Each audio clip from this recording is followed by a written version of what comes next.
21 Adarê Cejna Newrozê li gelek deveran bi kêf û coşê tê pîroz kirin. Gelo welatiyên me yên li herêmê ji bo Newrozê çi difikirin? Me yek merak kir û ji gel pirsî. Welatiyên Semsûrî gotin Newroz sembola kêf û şahiyê ye.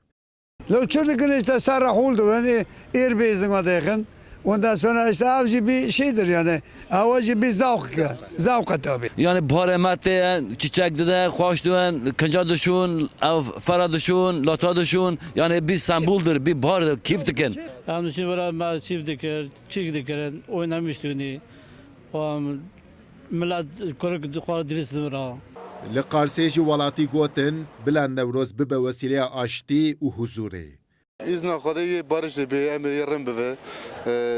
Em barış be başka çi bixwazin rin bive. Xwe qamiletê me wenda tê qirê. Gerçekten em zav üzülmüştibin. Nevruz dilekê me xêr we rind we, me re daha rind we. Destê biratiyê derbas we. Bira xêr be milletê me re, vatanê me re, insanê me re. Hayırlı uğurlu olsun. Li Qiziltepê jî welatî Newrozê wek mizgîniya biharê û biratiya gelan dibînin.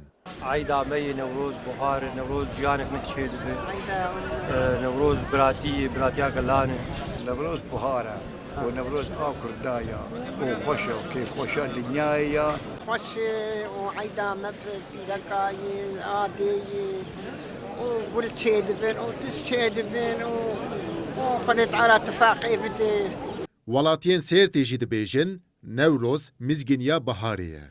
Nevruz şahiya biharê ye. Çaxê dibe bihar em Newrozê qutlamış dikin. Gelenekî kevin e. Nevruz bahara niye sal dergiş dibe. Sala nîtê. Dinya heşîn dibe, xweş dibe. Newruz ew e.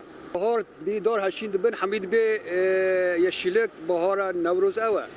Rihayê jî Newrozên vêga û yên berê dan berhev û behsa Newrozên berê kirin. بري مهكي دمها كتقول نوروز تيا كيف ملات خوش دبو ملات قوام كان عيدي وندع صور جياج هفدرا تقول جيابانا هفدر كير يانو جندق ملات مالبتا جي توبر تقوام كان نوروزي نوروز عيدا كرداي يعني برا سوا براتي نوروز بر تشتكي جالك باشه